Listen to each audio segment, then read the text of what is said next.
मुझे याद रहता है। ठीक है, हरे कृष्णा। हरे कृष्ण। हरे कृष्ण प्रभु जी। हरे कृष्ण प्रभु जी, धन्यवाद प्रणाम। आज्ञा दें, हम शुरू करते हैं। यस माता जी। हरे कृष्ण प्रभु जी, दंडवत प्रणाम सभी भक्तों को ग्रुप डी की टीम की तरफ से हरे कृष्णा और दंडवत प्रणाम। आप सभी का आज के सत्र में बहुत बहुत स्वागत है। तो हर बार भी की तरह हम शुरुआत करने से पहले भगवत नामों का जप कर लेते हैं। ओम नमो भगवते वासुदेवाय।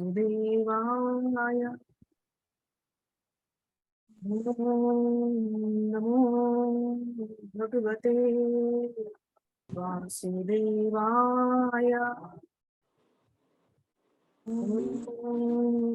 नमो भगवते वासुदेवाय।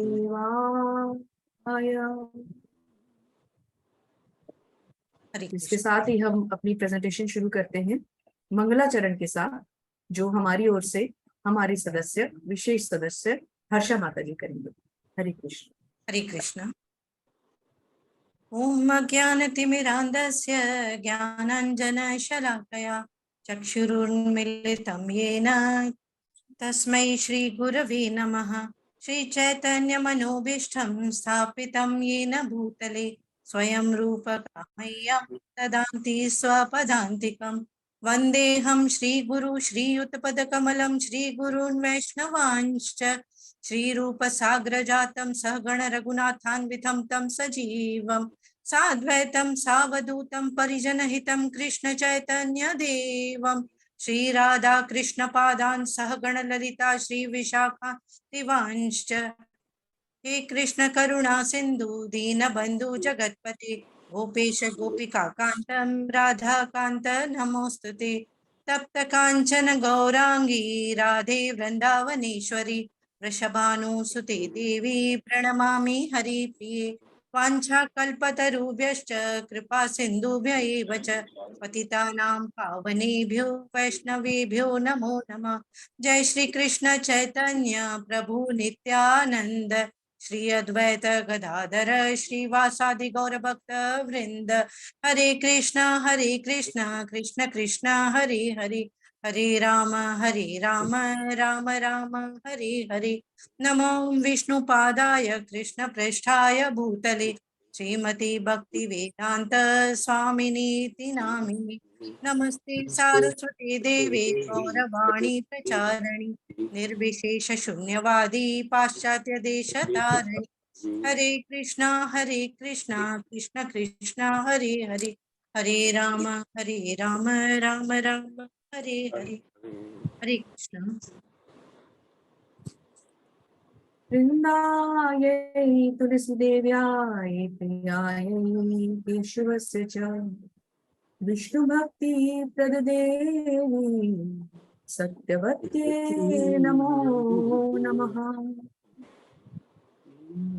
वृन्दायै तुलसीदेव्याय प्रियायै केशवस्य च विष्णुभक्ति प्रददेवी सत्यवत्यै नमो नमः। वृन्दायै तुलसीदेव्याय प्रियायै केशवस्य च विष्णुभक्ति प्रददेवी सत्यवत्यै नमो नमः।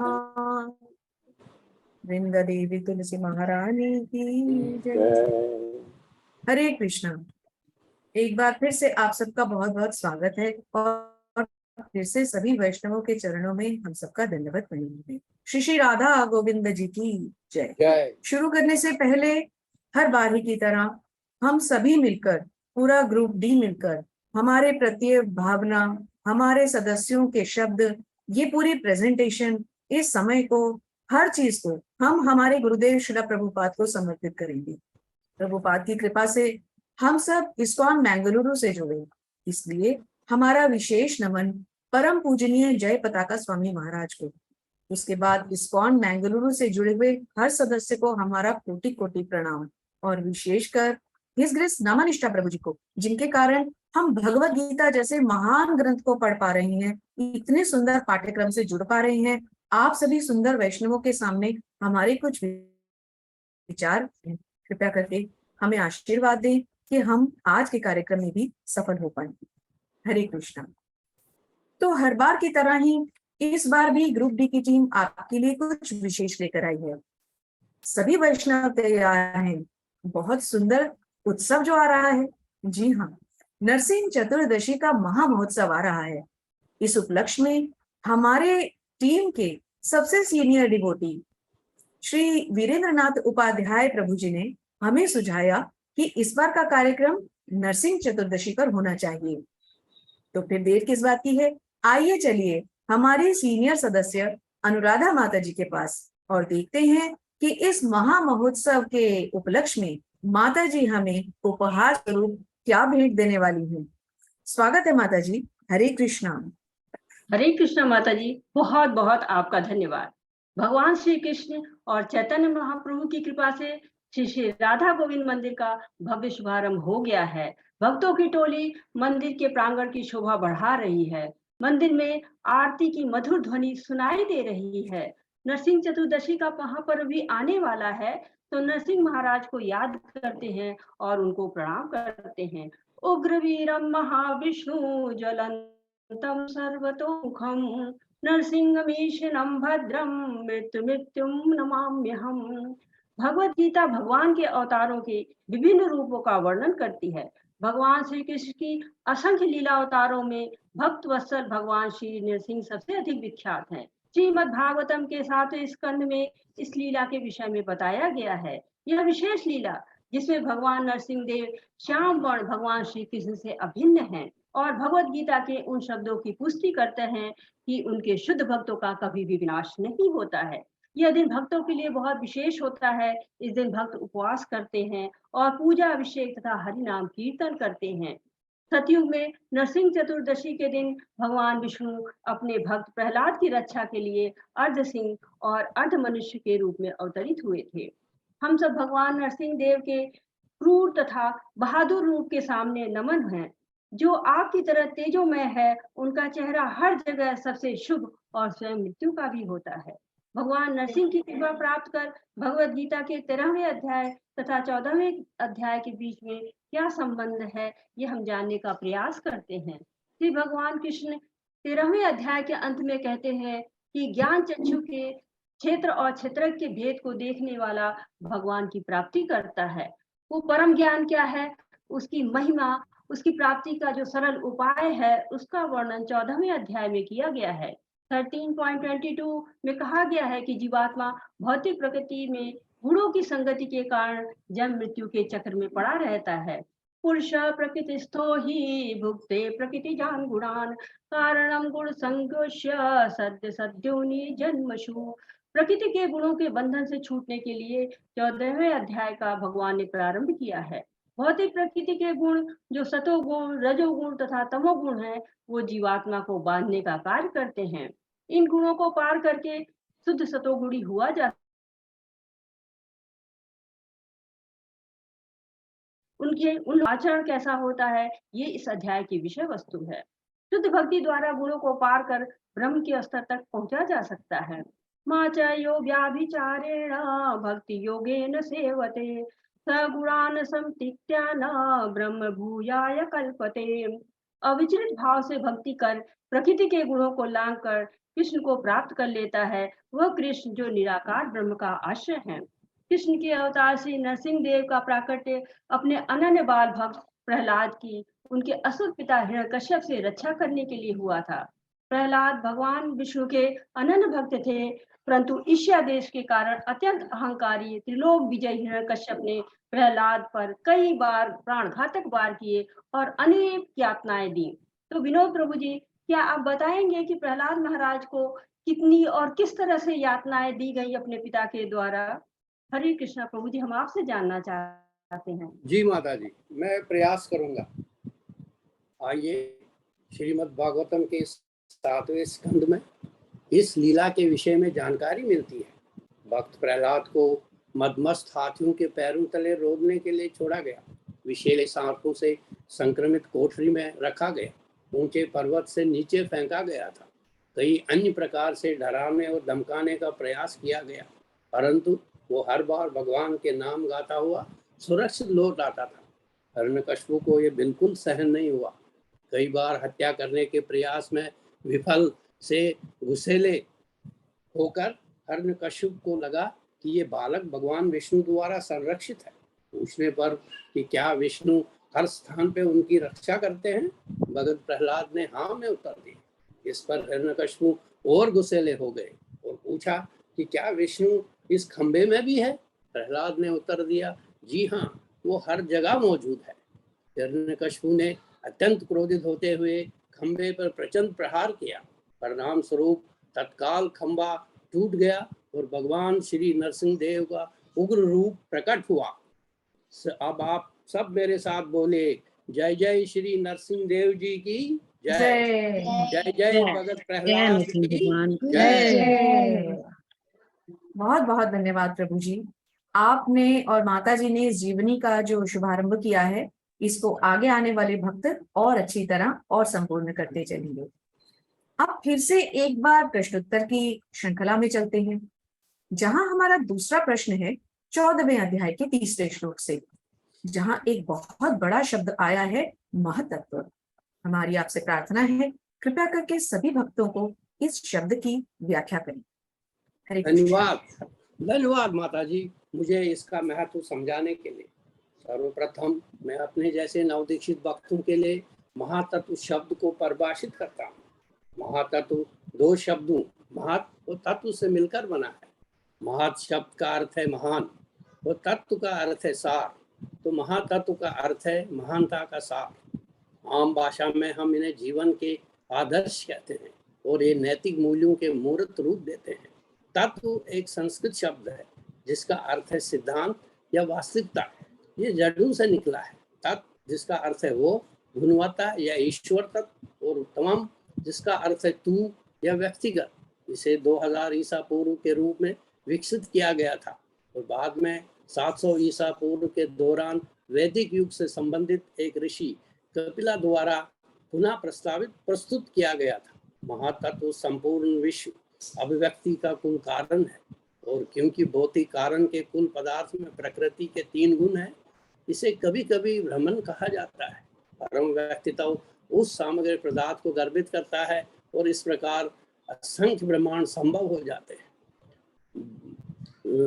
भगवत गीता अध्याय 14 और 3 श्लोक नंबर 3 में श्री प्रभुपाद हमें उनके तात्पर्य में समझाते हैं।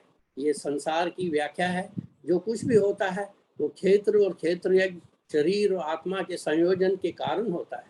भौतिक प्रकृति और जीव का यह संयोजन स्वयं परमेश्वर द्वारा संभव हो बनाया गया है। महातत्व संपूर्ण ब्रह्मांडीय अभिव्यक्तियों का कुल कारण है और भौतिक कारण का वो सामग्री पदार्थ जिसमें प्रकृति के 3 गुण है, कभी कभी ब्रह्मन कहलाते हैं। परम व्यक्तित्व उस सामग्री पदार्थ को गर्भित करता है और इस प्रकार असंख्य ब्रह्मांड संभव हो जाते हैं। ये कुल भौतिक पदार्थ महातत्व वैदिक साहित्य में ब्रह्मन के रूप में वर्णित है। मुकंड उपनिषद 1.1.19 में परम पुरुष उस ब्रह्मन को जीवों के बीजों से गर्भित करता है। पृथ्वी, जल, अग्नि और वायु से शुरू होने वाले 24 तत्व सभी भौतिक ऊर्जा है और वो महाब्रह्मन या महान ब्रह्मन भौतिक प्रकृति कहलाते हैं, जैसे कि 7वें अध्याय में बताया गया है। इससे परे एक और परा प्रकृति है, जीव। भौतिक प्रकृति में परा प्रकृति भगवान के परम व्यक्तित्व की इच्छा से मिश्रित होती है और इसके बाद सभी जीव इस भौतिक प्रकृति से पैदा होते हैं। श्रीमद् भागवतम 1.2.11 में यह समझाया गया है कि जो वास्तव में पूर्ण सत्य के ज्ञाता हैं वो जानते हैं कि स्वयं को 3 अलग अलग चरणों में महसूस किया जा सकता है, जैसा कि ब्रह्मन, परमात्मा और भगवान। परम सत्य की प्राप्ति में भगवान अंतिम शब्द है, इसलिए व्यक्ति को भगवान के परम व्यक्तित्व को समझने के उस स्तर तक पहुंचना चाहिए और इस प्रकार भगवान की भक्ति सेवा में संलग्न होना चाहिए। वही ज्ञान की पूर्णता है। हरे कृष्णा। हरे कृष्ण प्रभु जी, बहुत सुंदर। आपने बहुत ही विस्तृत रूप में इस महान शब्द का अर्थ हम सबको समझाया। अब मैं हमारे ग्रुप से अनामिका माता जी से रिक्वेस्ट करूंगी कि वो कृपया आए और इसी श्लोक में प्रभुपाद ने अपने तात्पर्य में एक बहुत सुंदर एनोलॉजी यूज की है। माता जी कृपया करके आप हमें उस उदाहरण को अच्छी तरह से समझाएं। हरे कृष्णा।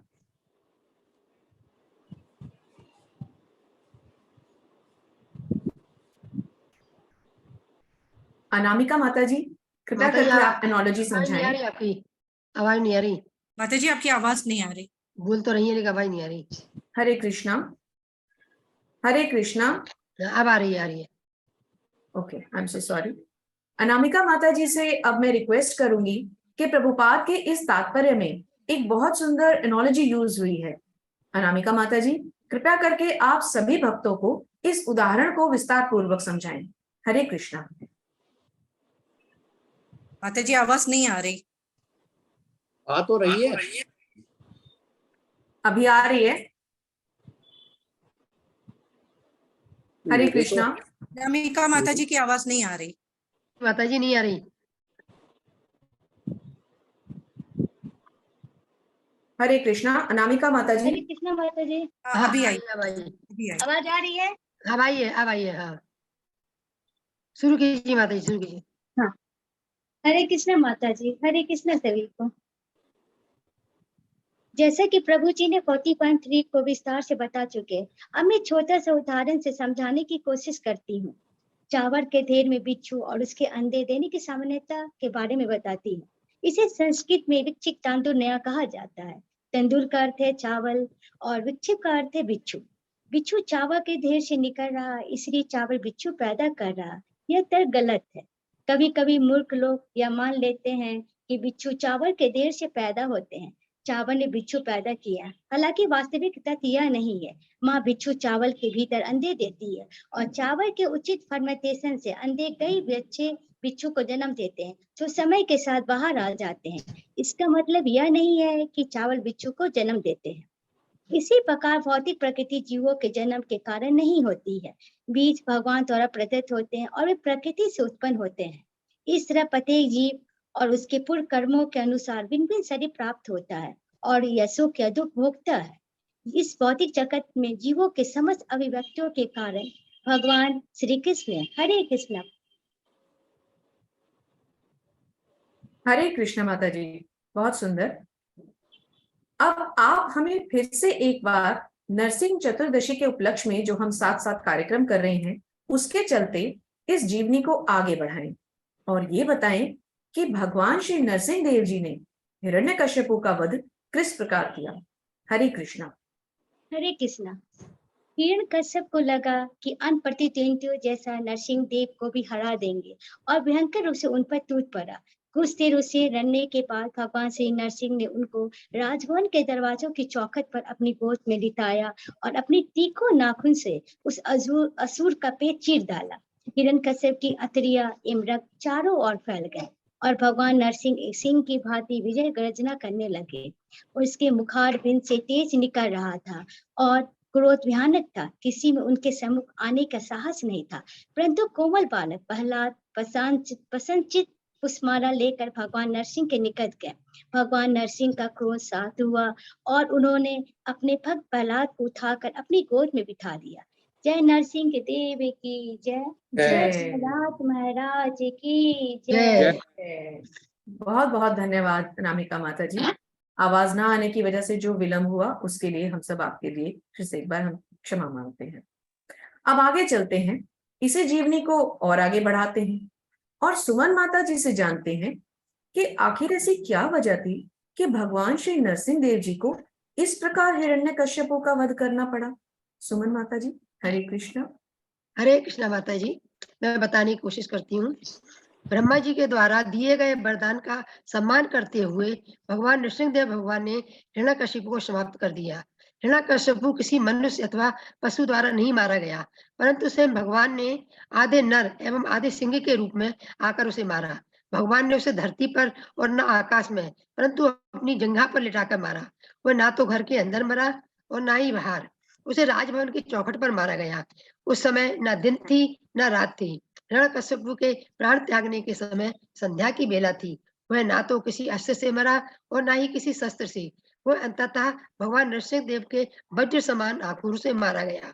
यद्यपि भगवान हिरण्यकश्यपु जैसे असुर का वध करने हेतु इन वरदानों का सम्मान करने के लिए बाध्य नहीं है, परंतु फिर भी अपने भक्तों के शब्दों को प्रतिष्ठा बनाए रखने हेतु भगवान कुछ भी कर सकते हैं।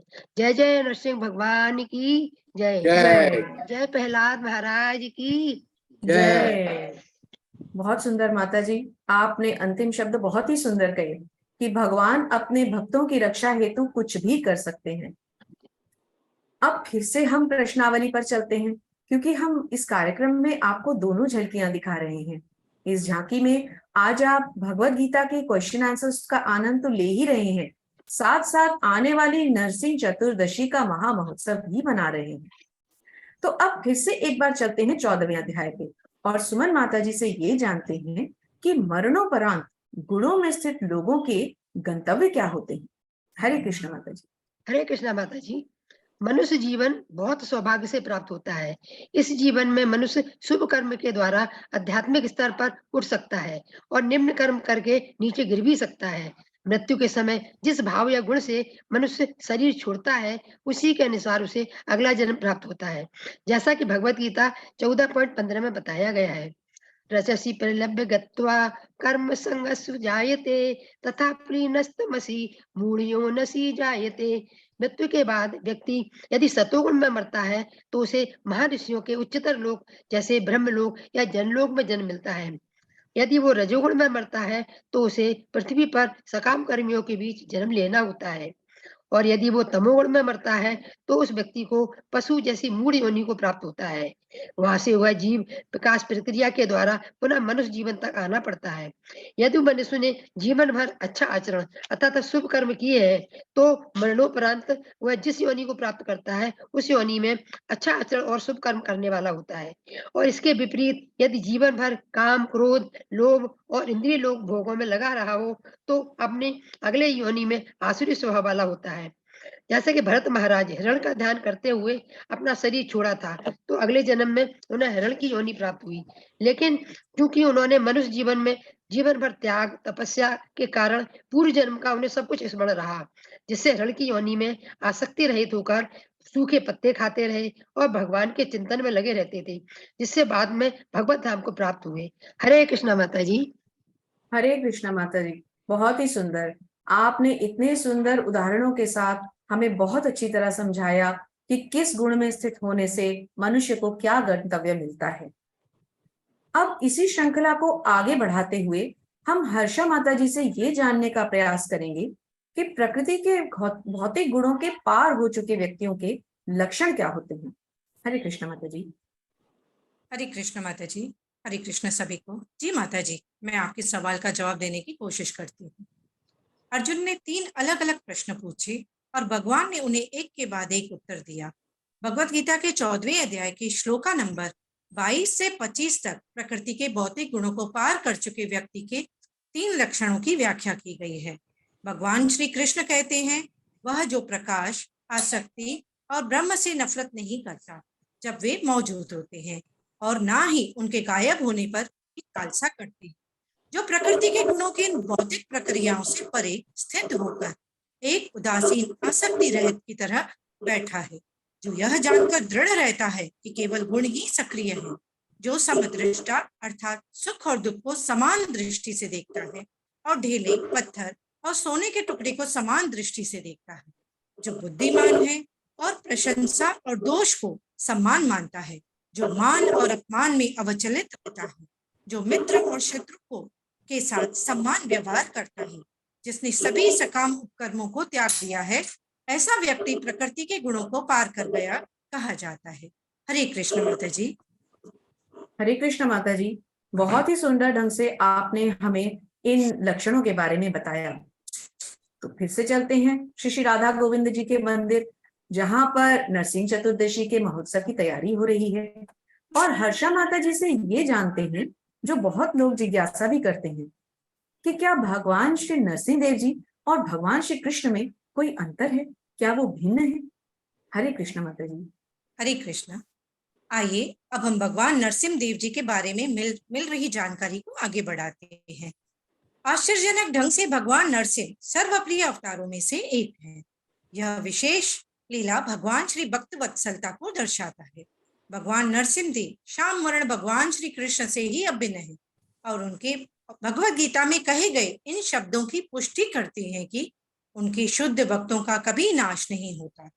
यह दिन भक्तों के लिए बहुत ही विशेष होता है। इस दिन भक्त उपवास करते हैं, पूजा, अभिषेक तथा हरिनाम संकीर्तन भी करते हैं।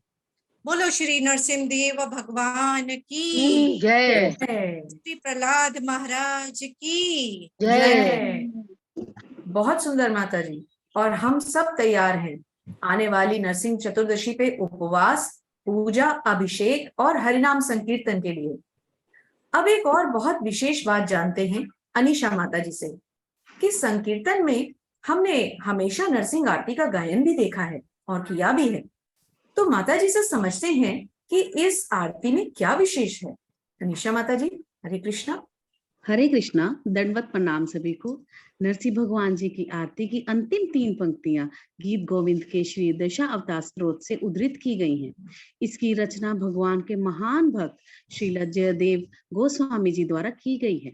इस आरती के माध्यम से हम उन्हीं भगवान नरसिंह को नमन करते हैं और उनसे हमारी रक्षा करने की प्रार्थना करते हैं, जिस प्रकार उन्होंने प्रहलाद महाराज जी की थी। वो नरसिंह भगवान की जय। प्रहलाद महाराज जी जय। की जय। बहुत सुंदर माता जी। अब प्रश्नावली की श्रृंखला भी लगभग अपने अंतिम चरण पर आ गई है। इसी अध्याय के अंतिम श्लोक में एक बहुत सुंदर प्रश्न हमें सीखने को मिला, जहां प्रभुपाद ने अपने तात्पर्य में हमें समझाया है कि एक राजा और उसका सेवक समान स्तर पर कैसे देखे जा सकते हैं। तो अब अनीशा माता जी से जानते हैं कि इसका क्या रहस्य है। हरे कृष्ण माता जी। हरे कृष्णा। तो जो ये प्रश्न है वह दिव्य पद पर आसीन व्यक्ति के व्यवहार के संबंध में है। भौतिक पद पर स्थित व्यक्ति शरीर को मिलने वाले तथाकथित मान तथा अपमान से प्रभावित होता है, लेकिन दिव्य पद पर आसीन व्यक्ति कभी ऐसा मिथ्या मान या अपमान से प्रभावित नहीं होता। वह किशन भावनामृत में रहकर अपना कर्तव्य निभाता है और इसकी चिंता नहीं करता कि कोई व्यक्ति उसका सम्मान करता है या अपमान करता है। उसे यह फर्क भी नहीं पड़ता कि इस भौतिक जगत में वह किस पद पर या किस सेवा में समर्पित है। इस भौतिक जगत में उसे कोई ना कोई कार्य तो जरूर करना पड़ता है अपने कर्मों के अनुसार। तो कभी वह हो सकता है वो राजा के रूप में काम करे या सेवक के रूप में काम करे, परंतु जो कुछ भी वो कर रहा है अपने हर कर्म को वह भगवान को समर्पित कर देता है। कृष्ण जी अर्जुन को यह संकेत भी करते हैं कि जो व्यक्ति दिव्य पद पर स्थित है वह ना तो किसी से ईर्ष्या करता है, ना किसी वस्तु के लिए लालायित रहता है। वह समभाव वाला होता है और सारी वस्तुओं को समान धरातल पर देखता है, क्योंकि वह भली भांति जानता है कि उसे इस संसार से कुछ भी लेना देना नहीं है। उसे सामाजिक तथा राजनीतिक विषय तनिक भी प्रभावित भी नहीं कर पाते हैं, क्योंकि वह क्षणिक उथल पुथल तथा उत्पातों की स्थिति से अवगत रहता है। वह अपने लिए कोई कर्म नहीं करता, हर कर्म भगवान को प्रसन्न करने के लिए, भगवान की सेवा में लगने के लिए करता है। कृष्ण के लिए ही वह कर्म करता है और कुछ भी कर सकता है। ऐसे आचरण से मनुष्य वास्तव में दिव्य पद पर स्थित हो सकता है। हरे कृष्ण। हरे कृष्ण माता जी, आपका बहुत बहुत धन्यवाद। आपने अंतिम श्लोक तक काफी कुछ सभी भक्तों के साथ साझा किया। अब चलते हैं इस श्रृंखला के अंतिम प्रश्न पर। 14वें अध्याय को सारांशित करना है। ये बहुत कठिन कार्य है। इतना विस्तृत अध्याय जिसका हर अंग इतना फैला हुआ है, ऐसे महान अध्याय को कुछ समय और शब्दों की सीमा में बांध पाना हम जैसे लोगों का कार्य नहीं है। फिर भी प्रभुपाद की कृपा से मैं प्रयास करती हूँ। श्री प्रभुपाद की जय। तो इस अध्याय के माध्यम से भगवान ने हमें एक ऐसा ज्ञान दिया है जिसे बड़े बड़े ऋषि मुनि पाकर भी चरम सिद्धियों को प्राप्त कर लेते हैं। भगवान ने हमें प्रकृति के तीनों गुण समझाए हैं। इन गुणों की क्या महत्ता है अभी तक आपने सभी भक्तों से सुना। विशेषकर हमने लक्षण भी सुने, अंतिम गंतव्य भी सुना, जैसे कि सतोगुण, रजोगुण और तमोगुण, इनके क्या लक्षण होते हैं। मनुष्य को उसके लक्षणों से कैसे पहचाना जाता है कि वो सतोगुणी है, रजोगुणी है या तमोगुणी है। फिर हमने इन गुणों के लक्षण भी जाने। एक सतोगुण के रहने वाले मनुष्य में क्या होता है, रजोगुण में रहने वाला मनुष्य कैसा होता है, किसकी गति कहाँ होती है। सभी भक्तों के मुख से हमने ये सब जाना। लेकिन अगर हम वैष्णवों की बात करें जो भगवान के शुद्ध भक्त हैं, तो उन्हें इन गुणों से कोई फर्क नहीं पड़ता। वो इन गुणों को लांघ के आगे शुद्ध सत्व में जाने का प्रयास करते हैं, क्योंकि भगवान की अनन्य भक्ति से उन्हें वो धाम मिलता है जो भगवान का धाम है, और यही उनके जीवन का लक्ष्य भी होता है और होना भी चाहिए। ऐसे शुद्ध भक्त अपनी हर क्रिया को, अपने हर कर्म को, उन कर्मों से जुड़े हुए सभी फलों को, अपने सभी गुणों को लांघते हुए श्री भगवान की सेवा में निरंतर लगे रहते हैं। पिछले अध्यायों में भी हमने ये सब देखा। अम्बरीश महाराज जैसे बड़े बड़े भक्तों के द्वारा, कुंती महारानी, परीक्षित महाराज, इन सभी भक्तों के बारे में सुनते हुए हम यही जान पाए और सीख पाए कि निरंतर भगवान की सेवा में लगे रहना ही मनुष्य का अंतिम लक्ष्य होना चाहिए। जैसे कि भगवान की सेवा, अर्च विग्रहों की सेवा, पुष्पों को सूंघना, हार बनाना, भगवान के मंदिर में जाके उनकी सुंदर मालाएं बनाना, उनको भोग लगाना, उसी भोग को उच्चिष्ट के रूप में खाना, आदि आदि। और सबसे बड़ा कार्य हरे कृष्ण महामंत्र का जप, जो हम सब करते हैं और आगे भी प्रयास करेंगे कि इस जप को शुद्ध करते जाएं और निरंतर बढ़ाते भी जाएं। इसीलिए तो भगवान ने इस अध्याय के दूसरे श्लोक में कहा है, इदं ज्ञानमुपाश्रित्य मम साधर्ममागताः सर्गे अपि नोपजायन्ते प्रलयेनाव्यथन्ति च। अर्थात इस ज्ञान को जानने वाला दिव्य होता है, उसका स्वभाव और उसकी प्रकृति भगवान के जैसा होता है, क्योंकि जीव का एकमात्र कर्म है श्री भगवान की सेवा, एकमात्र लक्ष्य है भगवत प्राप्ति, और एकमात्र मार्ग है इस भगवत प्राप्ति को प्राप्त करने का कृष्ण भावनामृत। और कृष्ण भावनामृत हमें क्या सिखाता है? हरे कृष्ण महामंत्र का जप। तो हम सब मिलकर हरे कृष्ण महामंत्र के जप के लिए आज भी जितने सुचारू हैं, आगे और प्रयास करेंगे, और इसके लिए हमें हमारे गुरुदेव का आशीर्वाद भी चाहिए। तो यहाँ पर हमारी इस प्रेजेंटेशन की समाप्ति होती है, लेकिन इसका मुख्य कार्य तो अभी रहता है। अब हम सब मिलकर नरसिंह आरती का गायन करेंगे। हमसे त्रुटियां भी होंगी, जिसके लिए हम पहले ही आपसे क्षमा मांग लेते हैं। इस शुभारंभ के लिए हम स्वागत करेंगे हमारे वरिष्ठ सदस्य और टीम की विशेष सदस्य अनुराधा माता जी का। माता जी आए और नरसिंह आरती शुरू करें। हरे कृष्ण। हरे कृष्णा माता जी। नरसिंह महाराज की आरती गाना भाग्य की बात है, तो हम अपनी जो है छोटी सी कोशिश शुरू करते हैं। नमस्ते नरसिंहाय प्रह्लादलाददायिने प्रह्लादलाददायिने हिरण्यकशिपुरक्षा शीलाटङ्कनखालये हिरण्यकशिपोर्वक्षा शीलाटङ्कनखालये।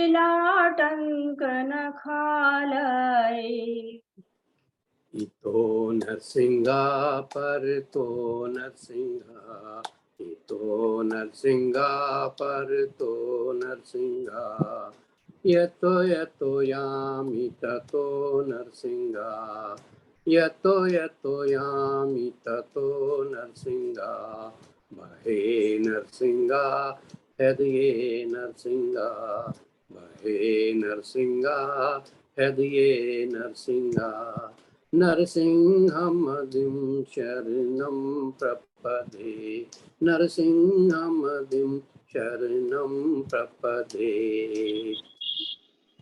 चवितर कमलवरी नतमे अतिभूति सिंगा, दलित हृदय काशीपु तनुवृंदम, केशव गीत नरि हरि रूपा, जय जगदीश हरि, जय जगदीश हरि, जय जगदीश हरि। तब कर कमल बरे नखम अद्भुत संगम, दलित हृदय कशिपु तनु भृंगा, केशव धृत नरहरि रूपा, जय जगदीश हरे, जय जगदीश हरे, जय जगदीश हरे। तव कर कमलवरे अद्भुत श्रृंगम दलित हिरण्यकशिपु तनुभृंगम केशवधृत नरहरि रूप जय जगदीश हरे, जय जगदीश हरे, जय जगदीश हरे।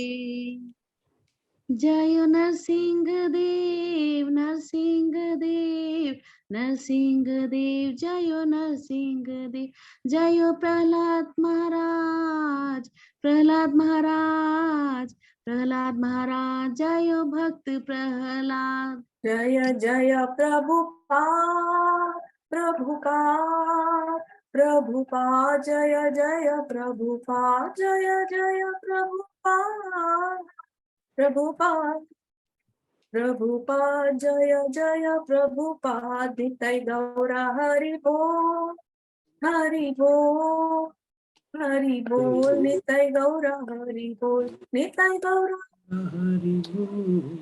हरि बोल, हरि बोल, नित्य गौरा हरि बोल। जगत गुरु शिला प्रभुपाद महाराज की जय। जय निताय गौर प्रेमानंदे, हरि हरि बोल। बोल, हरि हरि बोल। हरि बोल। हरि बोल। तो यहाँ पर हम इस प्रेजेंटेशन को अब विराम देते हैं। आप सबसे आज्ञा लेते हैं, प्रभुपाद को नमन करते हैं, श्री श्री राधा गोविंद को प्रणाम करते हैं, नमन करते हैं, श्री श्री नरसिंह देव जी से आशीर्वाद मांगते हैं। इस्कॉन बेंगलुरु हर सदस्य, विशेषकर ब्राह्मण निष्ठा प्रभु जी का एक बार फिर से धन्यवाद करते हैं। और ग्रुप डी की टीम आप सबके समक्ष उपस्थित है। हमारी त्रुटियां हमें अवश्य बताइए, जिससे हम आगे आने वाले समय में और गलतियां ना करें। हम सब की तरफ से आपको बहुत बहुत धन्यवाद और वैष्णवों को प्रणाम। वांछा कल्पतरुभ्यश्च कृपा सिंधुभ्य एव च पतितानां पावनेभ्यो वैष्णवेभ्यो नमो नमो नमः। नमः। अनंत कोटि वैष्णव वृंद की जय। जय श्रीला प्रभुपाद महाराज महाराज की की जय। जय। श्री श्री राधा गोविंद भगवान की जय। जय आने वाली नरसिंह चतुर्दशी महामहोत्सव की की जय। जय। आप नरसिंह सबका भगवान बहुत की जय। जय। धन्यवाद। जी बोल। हरि हरि बोल।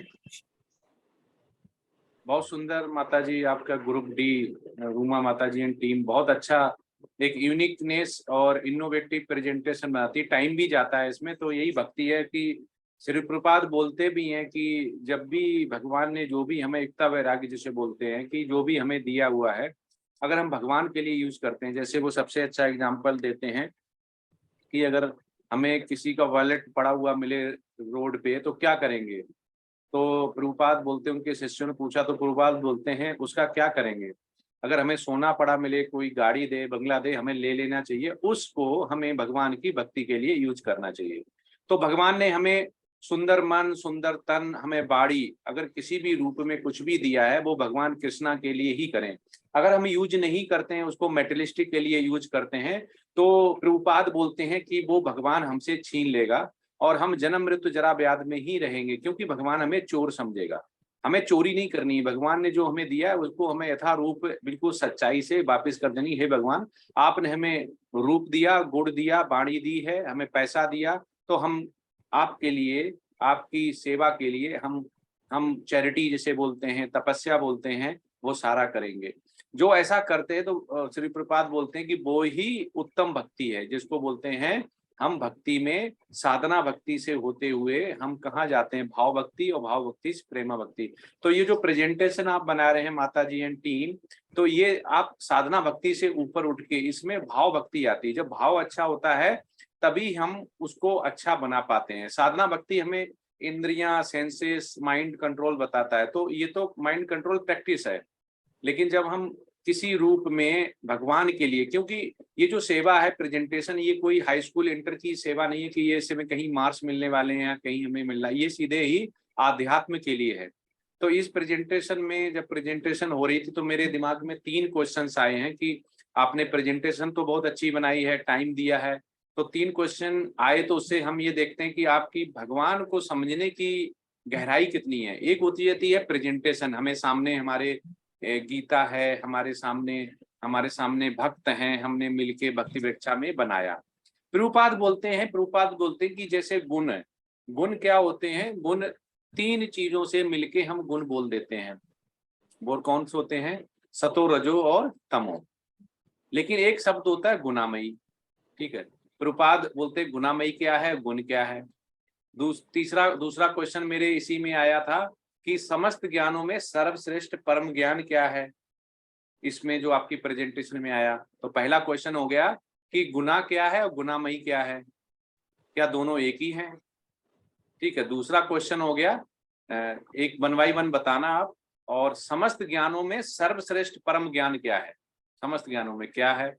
और तीसरा हो गया कि जो आपने प्रहलाद महाराज का जो इसमें आया था वर्णन तात्पर्य में, उससे हम क्या सीखते हैं प्रभुपाद के हिसाब से। प्रभुपाद ने उनका तात्पर्य दिया तो उससे क्या सीखते हैं। ये 3 क्वेश्चन है इस ग्रुप से।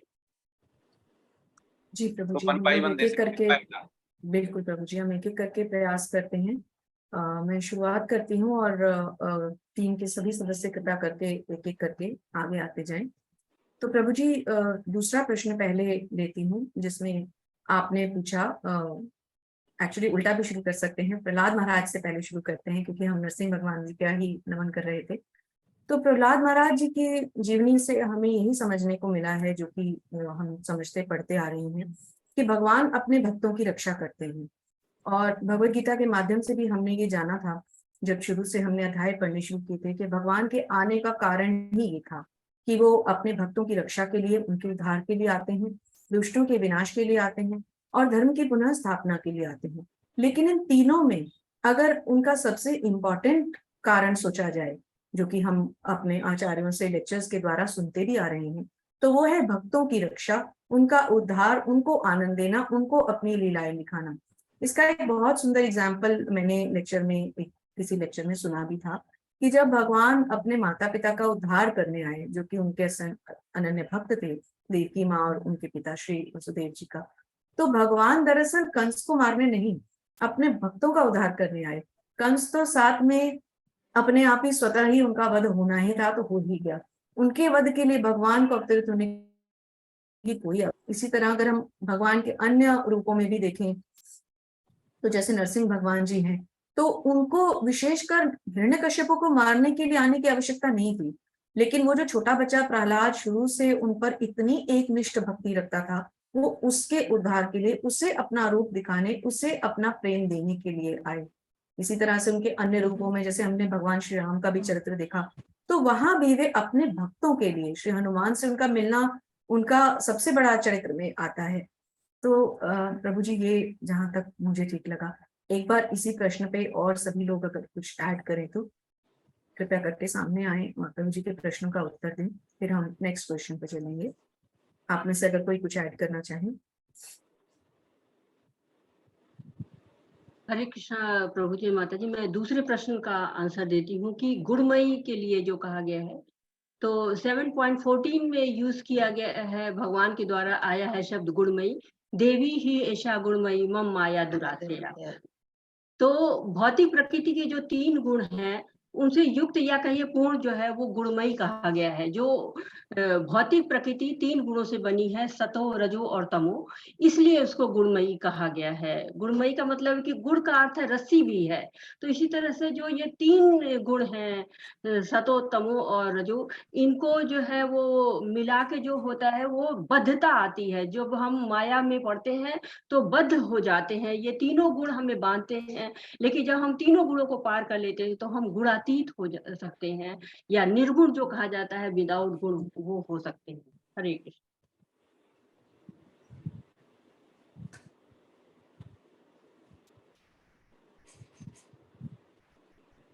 आप में से कोई और कुछ और ऐड करना चाहें तो प्लीज अनम्यूट करके आए।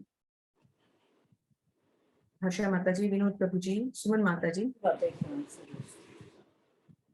हमने भक्ति भिक्षा में पूरे चैप्टर पढ़ा है, आप में से कोई कुछ ऐड करना चाहेंगे तो प्लीज सामने आए। एक बार दूसरा प्रश्न प्रभु जी एक बार फिर से रिपीट कर दीजिए। कौन सा? पहला दूसरा दूसरा प्रभु जी, पहला तो माता जी ने बता दिया गुणमयी, तीसरा हमने भक्त प्रहलाद के बारे में डिस्कस किया। प्रभु जी दूसरा प्रश्न एक बार। समस्त ज्ञान में सर्वश्रेष्ठ ज्ञान क्या है? यस ज्ञान में सर्वश्रेष्ठ परम ज्ञान क्या है? जी प्रभु जी, इस चैप्टर के मुताबिक जैसा कि पहले ही श्लोक में भगवान बताते हैं कि अब मैं तुम्हें वो ज्ञान बताने जा रहा हूँ जिसको कि जानकर, जिसको समझकर तुम्हें बड़े बड़े मुनियों को भी सिद्धियां प्राप्त हो जाती हैं। और फिर दूसरे श्लोक में उन्होंने इसी को व्याख्या करते हुए कहा है कि ये वो ज्ञान है जिसको, जो इस ज्ञान को प्राप्त कर लेता है वो मेरे जैसी दिव्यता को, स्वभाव को प्राप्त करता है। आगे का पूरा चैप्टर उसी दिव्यता, उसी स्वभाव पे है। तो प्रभु जी ये जो ज्ञान की बात हो रही है यहाँ पर, परम ज्ञान की, ये भगवान के दिव्य स्वभाव के बारे में बात हो रही है। तो जो भगवान का भक्त होता है वो गुणों के सीमा को लांघने के लिए ही जीवन भर प्रयास करता है। जैसे कि हम पिछले अध्यायों में पढ़ चुके हैं कि कोई भी व्यक्ति जन्म से अपना कोई भी ऐसा विशेष कर्म, गुण, इन सबों से उसको जन्म के समय से उसको कुछ नहीं पता होता कि वो आगे आने वाली जिंदगी में क्या करने वाला है। किसी जाति को हम उसके जन्म से नहीं ले सकते। जैसे फॉर एग्जाम्पल अगर हम एग्जाम्पल देखें पुराने अध्यायों का भी, तो हम शूद्र को उसके जन्म से शूद्र नहीं कह सकते, उसके कर्मों से वो धीरे धीरे ऊपर उठता है। इसी तरह से जब हम गुणों से, क्योंकि हम ये जानते हैं कि जीव जब गुणों के संसर्ग में आता है तभी वो बंधता है। तो जब वो बंधता है, उसका शाश्वत रूप भगवान का दास है, लेकिन वो बंधता कब है? जब वो गुणों के संसर्ग में आता है, वहां वो माया के अधीन हो जाता है। तो जब उसका मेन प्रॉब्लम ही वहां से शुरू होती है, तो उस प्रॉब्लम की रेक्टिफिकेशन भी तो वहीं से शुरू होगी। धीरे धीरे करके उससे माया के उस रस्सियों को काटना है, उन गुणों से, तमो से रजो में, रजो से सतो में, और फिर सतो से शुद्ध सत्व में जाना है। ये इस दिव्यता का रास्ता होना चाहिए। और भगवान यहाँ ये बता रहे हैं कि जो इन गुणों को लांघ कर शुद्ध सत्व में, अर्थात जो भगवान जैसे एक बार दिव्यता में जाता है, उसका स्वभाव फिर उनके तुल्य हो जाता है। ये हमने अंतिम श्लोक में भी इसका तात्पर्य प्रभुपाद ने समझाया है। कृपया आप लोग प्लीज अपने अपने ज्ञान से इसमें और ऐड करें। प्रभु जी और अधिक उत्तर की अपेक्षा कर रहे होंगे। राधा माता जी थोड़ा सा आप ऐड कर दें अगर पार्टिसिपेशन। जी हरे कृष्णा माता जी। जी हाँ, जो ज्ञान भगवान ने 14वें अध्याय में कहा कि ये सर्वश्रेष्ठ ज्ञान है, वो ज्ञान है कि भगवान की जो दिव्य प्रकृति को प्राप्त कर लेना या उनकी गुणात्मक क्षमता को प्राप्त कर लेना जो है वो लक्ष्य होना चाहिए। और जब हम गुणात्मक क्षमता को प्राप्त कर लेते हैं तो जन्म मृत्यु का जो चक्र है उसे हम पार पा सकते हैं। हरे। आप लोगों ने बिल्कुल सही आंसर दिए हैं, लेकिन प्रभुपाद इसको थोड़ा अलग तरह से बताते हैं, क्योंकि एक्सपेक्टेड यही होता है कि जब कोई आचार्य या गुरु जब क्वेश्चन पूछता है तो हमें बहुत इजी लगता है कि हमें जो आ रहा है वो, लेकिन वो ट्रिकी होते हैं थोड़े, ठीक है, इतना इजी नहीं होता है। तो उसे जब हम बताते हैं, जैसे आपका क्वेश्चन हुआ जिसमें आपने बताया कि गुणामयी, जैसे तो गुना, प्रभुपाद क्या बोलते हैं? प्रभुपाद ये बोलते हैं कि जब हम गुण और गुणामयी, माता जी ने सही बताया था, तो प्रभुपाद उसको एलिब्रेट करते हैं कि जैसे गुना क्या हो गया, गुना मतलब हो गया क्वालिटीज, ठीक है। कौन सी क्वालिटीज? 3 मोड्स जो होते हैं नेचर के, उसकी क्वालिटीज जो होगी हैं, जिसमें कि आप गुणामयी भी बोल देते हैं। तो जब गुणामयी जब शब्द लग जाता है तो इसको वो बोलते हैं कि एक रूप इसका होता है रोप, मतलब रस्सी, माता जी ने सही बोला। लेकिन इसमें क्या होता है कि आप ढंग से देखेंगे कि प्रभुपाद बोलते हैं कि रस्सी में भी 3 ट्विस्टेड आते हैं, 3 उसमें स्ट्रेंज होते हैं। कभी देखना रस्सी होती है तो उसमें 3 ही उसमें ट्विस्ट होते हैं, 3 लेयर्स होती हैं, ठीक है। तो ये रस्सी बहुत पहले से बनाई हुई है, तो उसमें जब रस्सी को गूंदते हैं तो उसमें जो ट्विस्टेड होते हैं वो 3 लेयर्स ली जाती हैं। तो 3 लेयर्स ली जाती, इसके मतलब क्या कहते हैं प्रभुपाद कि अगर उसी रस्सी से हमें बांध दिया जाए तो हम अपने आप को नहीं खोल सकते, हमें वही खोल सकता है जिसके हाथ पहले से खुले हुए हों।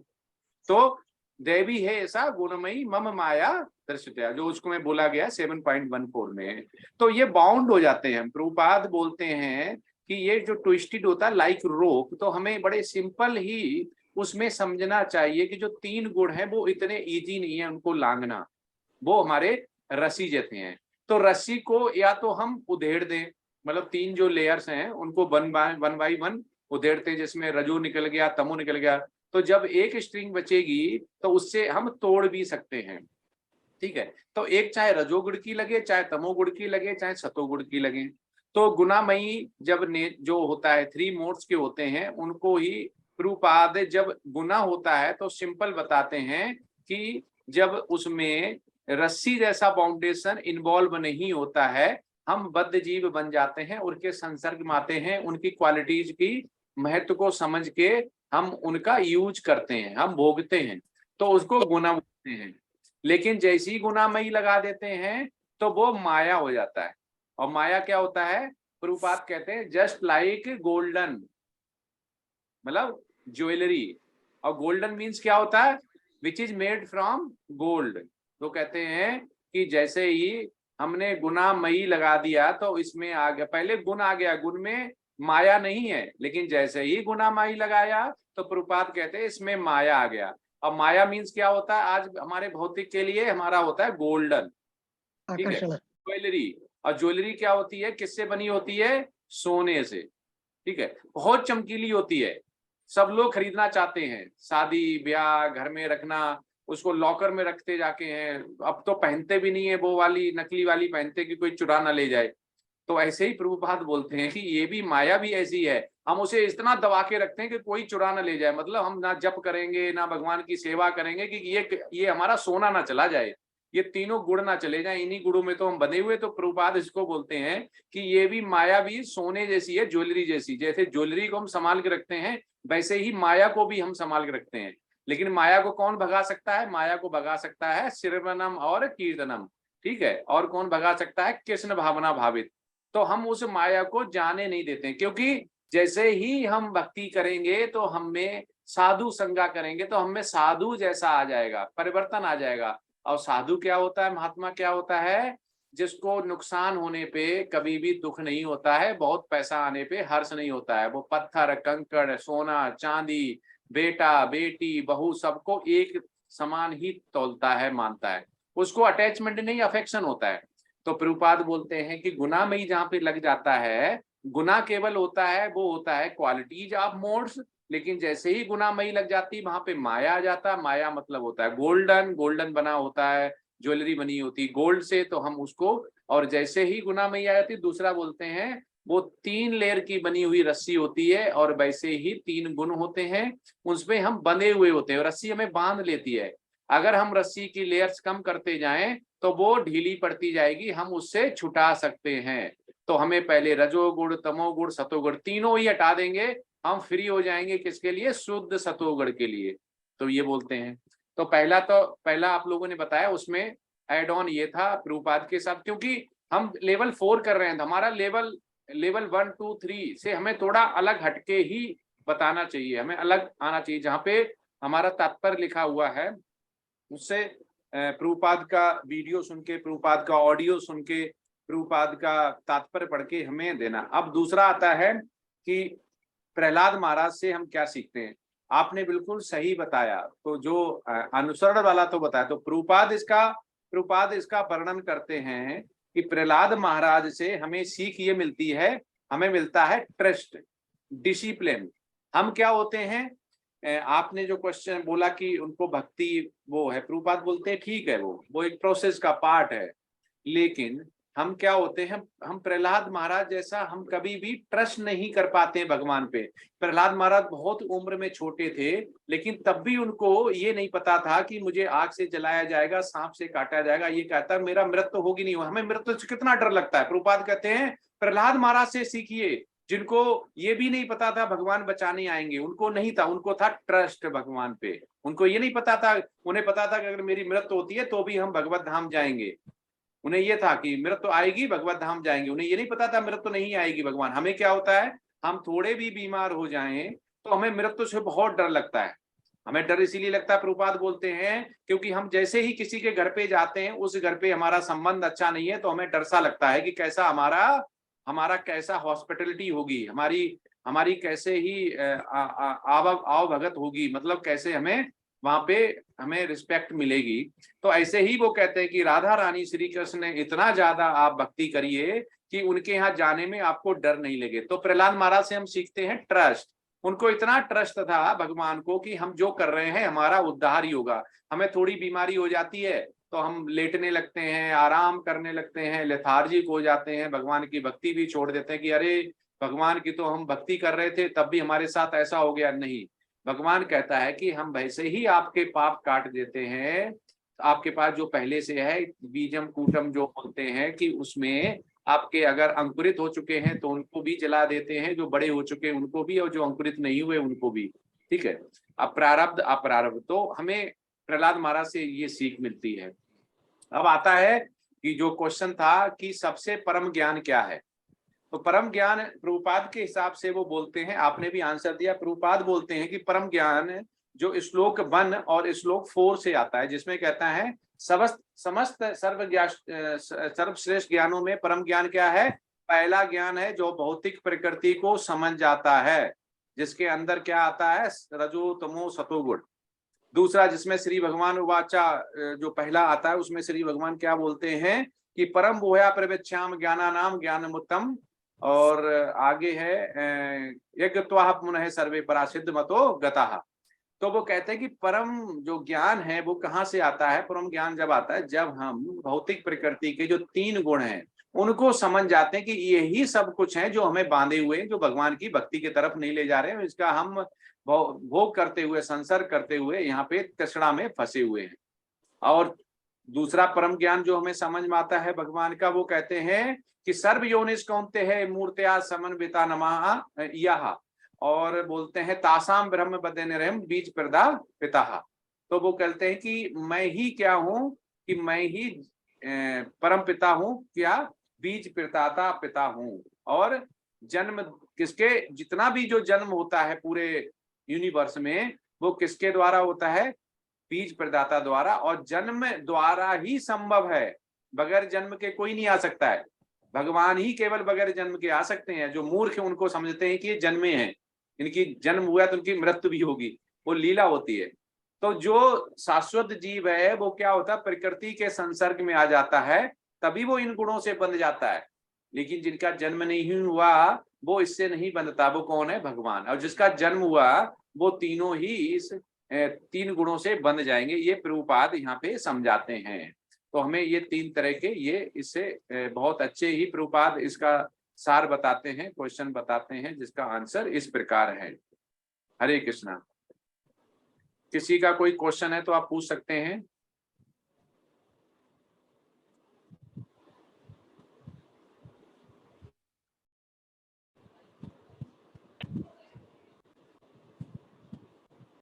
किसी का नहीं है तो आगे प्रेजेंटेशन लेते हैं। Group C, please raise your hands.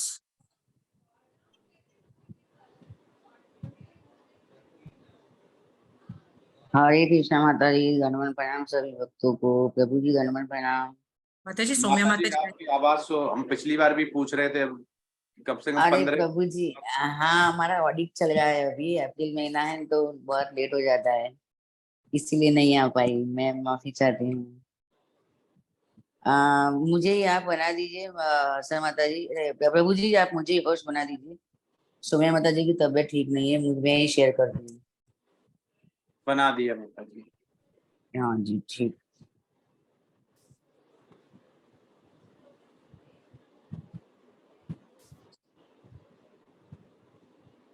हाँ तो भी ज्यादा किसी का समय नहीं लेते, सीधा ही स्टार्ट कर देती मैं।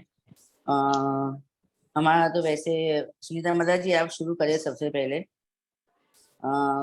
नमो भगवते वासुदेवाय के मंत्रोच्चार से। सुनीता माता जी आप मेरा आवाज सुन रही है? हरे कृष्णा। माता जी। हाँ बोलिए अभी आप। मेरी आवाज आ आप रही है? आ रही है, हाँ, बोलिए। हरे कृष्णा प्रभु जी, दंड प्रणाम। हरे कृष्णा सभी को। ओम नमो भगवते वासुदेवाय। ओम नमो भगवते वासुदेवाय। ओम नमो भगवते वासुदेवाय। श्री राधा गोविंद की जय, श्रील प्रभुपाद जी की जय। हरे कृष्णा। मेरा आज का प्रश्न है, भगवत गीता अध्याय 13 और 20 से लेकर 23 श्लोकों और तात्पर्यों के संबंध में बताएं कि कैसे जीव प्रकृति के गुणों में फंस जाता है। प्रकृति तथा जीव पहले से ही विद्वान है, यह अनादि है क्योंकि भगवान अनादि है। जीव और प्रकृति कब से हैं इसकी कोई तिथि निर्धारित नहीं है, इसलिए इसे अनादि कहा जाता है। इसलिए प्रकृति और जीव को अनादि समझना चाहिए। इस प्रकृति में उपस्थित आत्मा, जिसे जीव या पुरुष कहा जाता है, जो विकार उत्पन्न होते हैं, सुख दुख, मान अपमान, इच्छा द्वेष, भय मोह, ये सब ये सब विकार आत्मा में नहीं होते।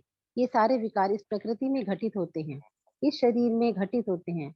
विकार मन में होते हैं, बुद्धि भ्रष्ट होती है, आत्मा निर्विकार बनी रहती है। ये प्रकृति की ही उपज है। सतोगुण, रजोगुण, तमोगुण, आत्मा इन गुणों से प्रभावित नहीं होती। जो भी इस प्रकृति में कार्य और कारण के सारे सिद्धांत प्रकट होते हैं, वह प्रकृति में घटित होते हैं। जीव सुख और दुख के भोग का कारण कहा जाता है। जीव की इच्छाओं तथा कर्मों के अनुसार प्रकृति उसे विभिन्न स्थानों में पहुंचाती है। जीव समय ऐसे स्थानों में जाने तथा मिलने वाले सुख दुख का कारण होता है। इस प्रकार का शरीर प्राप्त होने पर वह प्रकृति के वश में जाता है, क्योंकि शरीर पदार्थ के कारण प्रकृति के नियमानुसार कार्य करता है। मान लीजिए कि जीव को कुत्ते का शरीर मिला, तो वह कुत्ते के शरीर में स्थापित किया जाता है, उसे कुत्ते की भांति आचरण करना पड़ता है। यही प्रकृति का नियम है। इस प्रकार जीव प्रकृति के तीनों गुणों का भोग करता हुआ प्रकृति में जीवन बिताता है। यह प्रकृति के साथ उसकी संगति के कारण है। इस तरह उसे उत्तम तथा अधम योनियां मिलती रहती हैं। प्रकृति पर प्रभुत्व जताने की इच्छा के फलस्वरूप वह ऐसी परिस्थितियों में फंसता जाता है।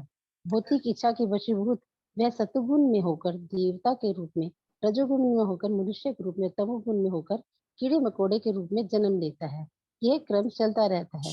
वह प्रत्येक स्थिति में जीव अपने आप को स्वामी मानता है, परंतु वह प्रकृति के वश में होता है। यहाँ जीव के शरीर में एक अन्य दिव्य भोक्ता है। भगवान जीव के अंदर परमात्मा रूप में सदा विराजमान रहते हैं, किंतु प्रकृति पर अपना प्रभुत्व जताने की प्रवृत्ति के कारण जीव तटस्थ शक्ति कहलाता है।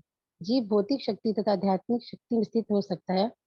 श्री भगवान निरंतर बाहर तथा भीतर से आदेश देते रहते हैं। बाहर से भगवत गीता के रूप में उपदेश देते हैं और भीतर से जीव को विश्वास दिलाते हैं कि भौतिक सुख के कार्य वास्तविक सुख के अनुकूल नहीं है। उनका वचन है, इसे त्याग दो, मेरे प्रति श्रद्धा करो, तभी तुम सुखी हो। इस प्रकार जो बुद्धिमान व्यक्ति परमात्मा में अथवा श्री भगवान में विश्वास रखता है, वह सच्चिदानंद में जीवन की ओर प्रगति करने लगता है। हरे कृष्णा प्रभु जी, धन्यवाद राम। हरे कृष्णा सभी को। धन्यवाद माता जी, बहुत अच्छे से टू द पॉइंट समझाया आपने।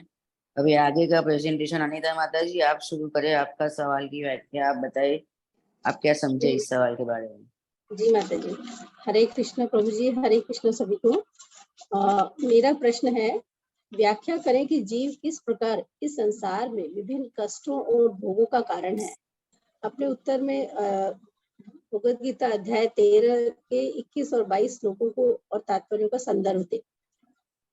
मेरा उत्तर है, प्रकृति समस्त भौतिक कारणों तथा कार्यों परिणाम की हेतु कही जाती है और जीव पुरुष इस संसार में विविध सुख दुख के भोग का कारण कहा जाता है। प्रकृति, पुरुष तथा चेतना, जीवों में शरीर तथा इंद्रियों की विभिन्न अभिव्यक्तियां प्रकृति के कारण हैं। भगवान श्री कृष्ण ने परमात्मा को क्षेत्रज्ञ के रूप में वर्णित किया है। प्रकृति और जीव भगवान की शक्तियां होने के कारण अनादि है। उनके परिवर्तन, विकार तथा गुण प्रकृति जन्य है। सृष्टि के पूर्व भौतिक प्रकृति और जीवात्मा परमेश्वर महाविष्णु में सुषुप्त रहती है। सृजन के समय उनको प्रकट किया जाता है और जीवात्माओं को भौतिक जगत में पुनः कर्म करने तथा आध्यात्मिक जगत में प्रवेश करने की तैयारी करने का अवसर दिया जाता है।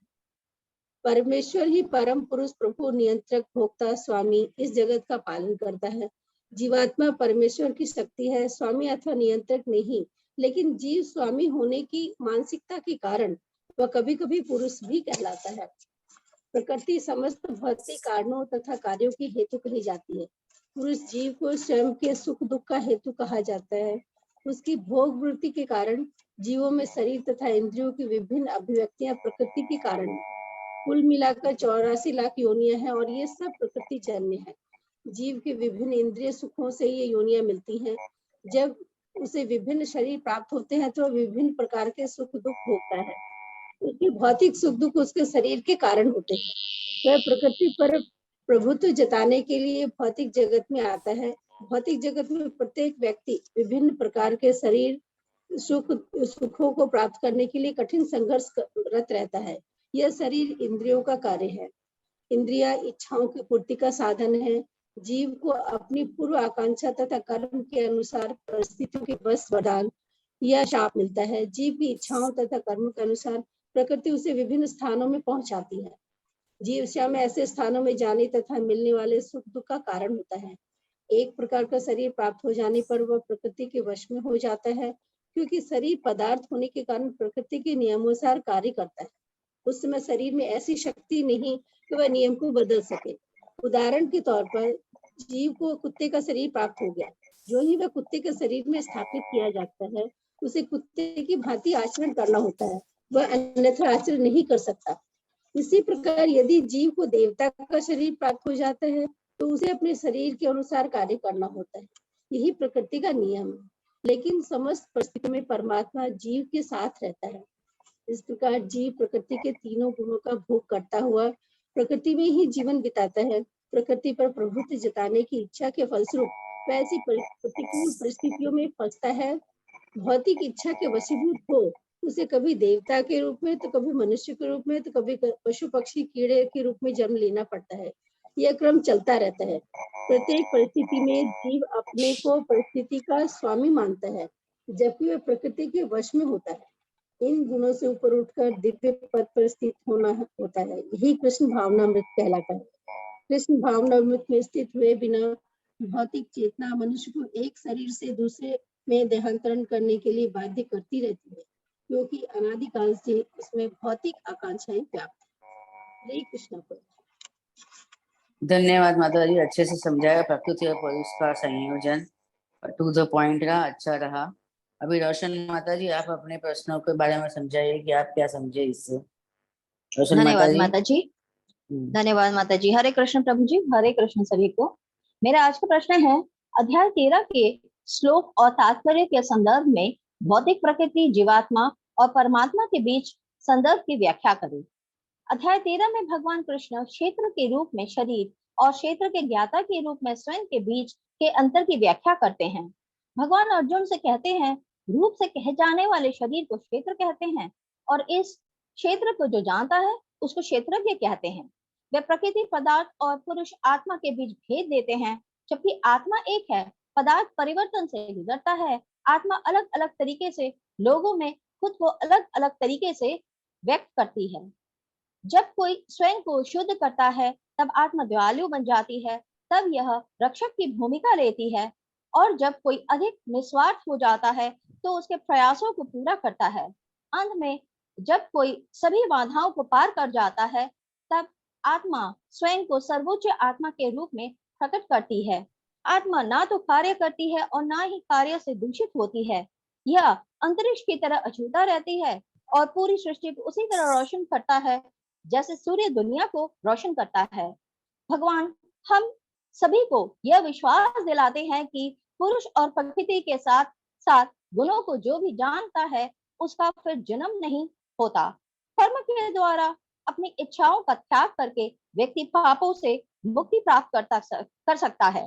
चाहे उसकी जीवन शैली कैसी भी क्यों ना हो, वह आत्मा बन जाता है, क्योंकि आत्मा और ईश्वर एक है। ज्ञाता आत्मा और ईश्वर दोनों हैं। ईश्वर सभी प्राणियों के भीतर वास करते हैं, चाहे वे दिखाई दे या ना दे। ईश्वर की इस उपस्थिति को जब कोई जान लेता है तब वह व्यक्ति भगवान के बहुत और बहुत करीब पहुंच जाता है। धन्यवाद। हरे कृष्ण। बहुत सुंदर माता जी, आपने भी टू द पॉइंट प्रेजेंटेशन रखा। अभी लवलिन कोहली माता जी, मैं आपसे कहती हूँ कि आप अपने प्रश्नों की व्याख्या करें। धन्यवाद माता जी। हरे कृष्ण प्रभु जी, सबको सादर प्रणाम। मेरा प्रश्न है, भगवत गीता के अनुसार ज्ञान और अज्ञान की तुलना ज्ञान और अज्ञान की आधुनिक समझ से करें। अपनी प्रतिक्रिया में भगवत गीता के अध्याय 13 से छंदों और तात्पर्यों का संदर्भ प्रदान करें। मेरा उत्तर है, बद्ध आत्मा के लिए भौतिक शरीर प्रकृति या पदार्थ से उत्पन्न क्षेत्र या कर्म क्षेत्र है तथा शरीर के अंदर निवास करने वाला जीव अथवा आत्मा क्षेत्रज्ञ है। कृष्ण भगवान क्षेत्रज्ञ के रूप में विराजमान रहते हैं। आत्मा तथा परमात्मा का यही ज्ञान पूर्ण ज्ञान है। अज्ञानतावश हम भौतिक शरीर को ही सब मान लेते हैं। भौतिक शरीर के प्रति मोह और आसक्ति ही अज्ञानता है। अनेक ऋषियों ने ये ज्ञान विभिन्न वैदिक ग्रंथों में दिया है, परंतु हम वैदिक ग्रंथों को मिथ्या समझने की भूल करते हैं या फिर उनका अध्ययन जरूरी नहीं समझते। ये अज्ञानता है। शरीर 24 तत्वों का समूह है जो कर्म क्षेत्र कहा जाता है। प्रगति तथा जीव भगवान की शक्तियां हैं। उनका परिवर्तन तथा गुण प्रगति जन्य है। जीव भौतिक जगत में पुनः कर्म करने तथा आध्यात्मिक जगत में प्रवेश करने का अवसर है और हम अज्ञानतावश भौतिक आनंद के लिए जीवन को बर्बाद करते हैं। जीव भौतिक शरीर की पहचान बनाने के लिए कष्ट उठाता है। आत्म साक्षात्कार होने पर उसे वास्तविक आनंद की इच्छा होती है और वह उस पथ की ओर अग्रसर होता है। यही सच्चा ज्ञान है। अज्ञानतावश हम 84,000 योनियों में जन्म लेते रहते हैं, परंतु ज्ञान आने पर हम दिव्य धाम यानी गोलोक जाने की तैयारी करते हैं तथा जीवन मृत्यु के चक्र से आजाद होते हैं। अलग अलग भौतिक शरीर को हम भिन्न भिन्न योनियों में देखते हैं, परंतु ज्ञान होने पर हम सबको जीवात्मा के रूप में देखते हैं। प्रगति पुरुष तथा गुणों के को जानने वाला ज्ञान योग जान पाता है। भौतिक सृष्टि में स्थित रहते हुए भी आत्मा लिप्त नहीं रहता। आत्मा पुनः शरीर को चेतना से प्रकाशित करता है। ये ज्ञान है तथा भौतिक शरीर अविनाशी है। आत्मा के बिना उसका कोई अस्तित्व नहीं है। बद्ध जीव प्रगति के तीन गुणों के अधीन है, परंतु भगवान इन गुणों के स्वामी है। नवदा भक्ति में से किसी में भी हम परमात्मा के दिव्य स्वरूप को समझ सकते हैं। आध्यात्मिक ज्ञान हमें भौतिक अज्ञान से उभारता है। हरे कृष्णा। धन्यवाद सबका। धन्यवाद माता जी, बहुत अच्छे से समझाया। ज्ञान अज्ञान की आधुनिक समझ आपने दी है, बहुत बहुत धन्यवाद। अभी आगे मैं पद्मिनी माता जी से प्रार्थना करती हूँ, आप भी अपने प्रश्नों की व्याख्या करें। पद्मिनी माता जी। जी हाँ, दंडवत प्रणाम प्रभु जी, सभी को हरे कृष्णा। मेरा प्रश्न है, सतोगुण में स्थित लोग किस प्रकार अनुकूलित होते हैं? अध्याय 14। भगवान श्री कृष्ण बताते हैं कि प्रकृति के 3 गुणों में प्रकाश करने वाला निर्विकार सतोगुण तो निर्मलत्वात् अर्थात निर्मल होने के कारण सुख और ज्ञान की आसक्ति से आत्मा को शरीर में बांधता है। सतोगुण में होने के कारण ही व्यक्ति भक्ति में लगता है। श्रद्धा सतोगुण के स्तर पर होनी चाहिए। सतोगुण मनुष्य को स्थिर, संतुष्ट, दानी, दयालु, सहायक और शांत बनाते हैं। सतोगुण बुद्धि को ज्ञान से भी प्रकाशित करता है। सतोगुण की प्रबलता से भौतिक जीवन के कष्ट कम हो जाते हैं और सांसारिक इच्छाएं शांत हो जाती हैं। सतोगुण में स्थित हुआ व्यक्ति ऊर्ध्वम अर्थात उस मूल परमात्मा की ओर प्रभावित होता है। सतोगुण का एक महत्वपूर्ण शब्द है संतुलन। सतोगुण सद्गुणों के विकास और ज्ञान के आलोक की ओर ले जाता है। सतोगुण शुभ तो है, किंतु इसमें संपन्न लोग सरलता से आत्म संतुष्ट तो हो जाते हैं, लेकिन वे आगे उन्नति कर लोकातीत अवस्था को प्राप्त करने में रुचि नहीं लेते। वे जो सतोगुणी हैं उच्च लोकों में जाते हैं। सत्वे प्रलीनाः सर्वयान्ति श्रीमद् भागवत 11.25.22 में वर्णित है। सतोगुण की समानता सोने की जंजीरों से बंधे होने से की जा सकती है। हमारा लक्ष्य इससे परे भौतिक जीवन के कारागार से मुक्त होना है। हरे कृष्णा। बहुत बहुत सुंदर माता जी, आपने भी 2 पॉइंट प्रेजेंटेशन रखा। अभी रक्षा माता जी, आप अपने प्रश्नों की व्याख्या करें, क्या समझे आप इससे? हरे कृष्णा प्रभु जी, हरे कृष्णा सभी को। मेरा प्रश्न है, जुनून की विधा की विशेषताएं क्या हैं? भगवत गीता अध्याय 14 के 7वें श्लोक के अनुसार। भगवत गीता के अध्याय 14 में प्रकृति के 3 गुणों का सविस्तार वर्णन किया गया है और इस अध्याय के 7वें श्लोक में रजोगुण की उत्पत्ति, उसके लक्षण और उसके परिणाम आदि बताए गए। जुनून शब्द का अर्थ है पागलपन, नशा, उन्माद, लगन, सनक, धुन, बुद्धि भ्रष्ट। ये सब लक्षण सतोगुणी व्यक्ति में दिखाई देते हैं। रजोगुणी व्यक्ति में दिखाई देते हैं और रजोगुण का जन्म मनुष्य की असीमित आकांक्षाओं और तृष्णाओं के कारण होती है और रजोगुण में लगातार वृद्धि होती जाती है, क्योंकि मनुष्य की इच्छाएं कभी तृप्त ही नहीं होती, कभी उसे संतुष्टि नहीं होती, इच्छाएं लगातार बढ़ती जाती हैं और स्त्री पुरुष का परस्पर आकर्षण, भोग की प्रवृत्ति इस जुनून तक आगे बढ़ जाती है कि वह इंद्रिय तृप्ति के लिए हमेशा प्रयत्न करता रहता है। उसके लिए वह समाज में, राष्ट्र में अधिक से अधिक सम्मान पाना चाहता है और सुंदर स्त्री, संतान, परिवार, सुख सुविधाओं के लिए वह कठिन परिश्रम करता है और इस तरह वह अपने सकाम कर्मों में बंधता ही चला जाता है। श्रील प्रभुपाद जी कहते हैं कि इस जगत में सभी व्यक्ति कम या अधिक रजोगुणी है और इस तरह कलयुग में रजोगुण बढ़ता ही जा रहा है। हरे कृष्ण प्रभु जी, हरे कृष्ण। धन्यवाद रक्षा माता जी, आपने रजोगुण के बारे में बहुत अच्छे से बताया। अभी सोम्या माता जी अनुपस्थित है, जो हमारे पीपीटी मेकर है, उनका सवाल की व्याख्या मैं ही कर दे रही हूँ। उनके सवाल ये दिया गया है, 3 विधियों में से प्रत्येक में प्रकट होने वाले लक्षणों का उल्लेख करें। गीता अध्याय 14 श्लोका 11 to 13। जो श्लोका दिया है जिसमें सत्व गुण का सबसे पहला श्लोक है, उसके बारे में बताया जाए, इस देह को द्वारों अर्थात समस्त इंद्रियों में ज्ञान रूप प्रकाश उत्पन्न होना है, जब शरीर के सभी द्वार ज्ञान से आलोकित हो जाते हैं। और दूसरा जो इसको सत्व गुण बताया जाता है। दूसरा जो रजोगुण है, उससे क्या होता है, जब रजोगुण प्रबल होता है तब अर्जुना लोभ सांसारिक सुखों के लिए परिश्रम, बेचैनी और उत्कंठा के लिए लक्षण विकसित करता होता है।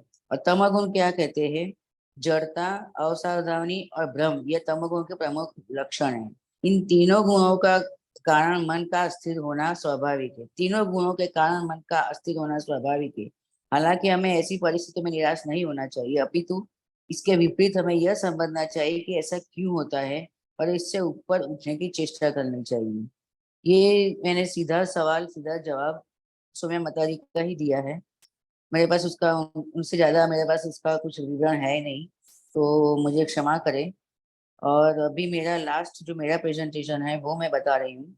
मेरा सवाल है, भगवत गीता के अध्याय 14 से तमोगुणों के 3 परिणामों की सूची बनाए। सीधा भावार्थ में लेती हूँ। हे भारतवंशी, तमोगुण को इस शरीर के प्रति मोह के कारण अज्ञान से उत्पन्न हुआ समझे, जिसके कारण जीव 3 मुख्य उसके जो गुण है वो ये है। सबसे पहला है प्रमाद। प्रमाद किसे कहते हैं, पागलपन में व्यर्थ कार्य करने की प्रवृत्ति, जिसे प्रमाद कहा गया है।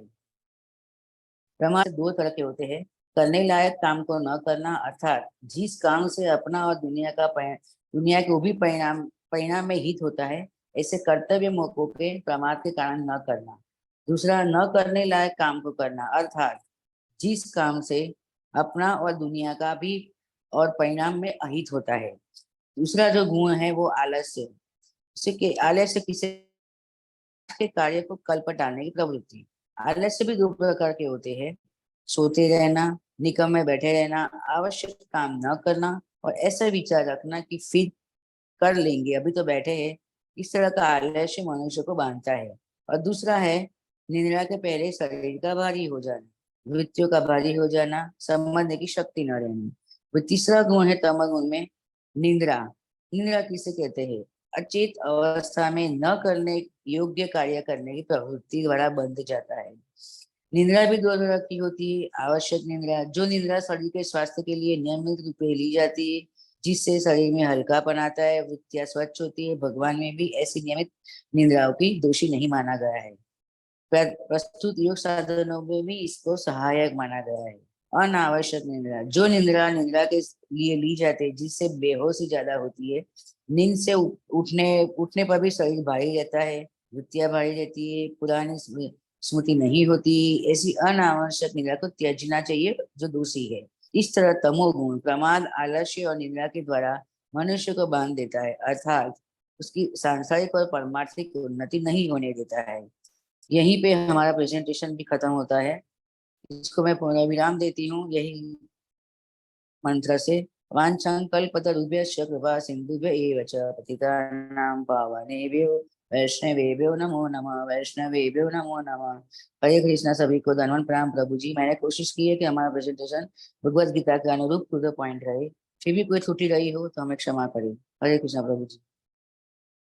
माता जी बहुत अच्छा प्रेजेंटेशन, टू द पॉइंट आपने बोला है, बहुत ही शॉर्ट और जिसको बोलते हैं कि पॉइंट टू पॉइंट और समझने वाला आपका प्रेजेंटेशन बहुत अच्छा पॉइंट टू पॉइंट था। तो इसमें भगवान का बहुत ही अच्छा जिसको वर्णन बोलते हैं सीखने के लिए था, जिसमें कि आपके गुण के अगेंस्ट क्या समझते हैं, सतोगुण में होता है तो क्या लक्षण होते हैं, रजोगुण में तमोगुण में क्या होता है।